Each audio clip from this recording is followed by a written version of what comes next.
ನೋಂದಣಿ ಜಾನುವಾರು ಗಣತಿಯನ್ನು ಆರಂಭಿಸಿದೆ. ನಿಮ್ಮ ಮನೆಗೆ ಬರಬಹುದು.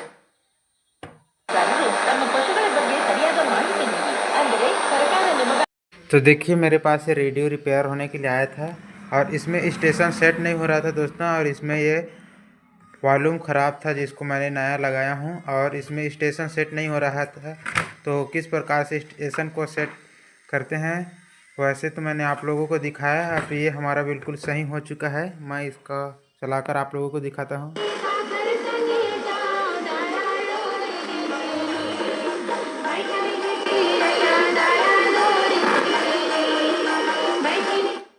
तो देखिए इसमें आवाज़ बिल्कुल क्लियर आ रहा है और ये हमारा ठीक हो चुका है। तो इस प्रकार से हम लाइव रिपेयर करके आप लोगों को दिखाते हैं दोस्तों। तो हमारे चैनल को प्लीज़ सब्सक्राइब कीजिए, वीडियो को लाइक कीजिए, ज़्यादा से ज़्यादा शेयर कीजिए और सीखते रहिए दोस्तों। जय हिंद।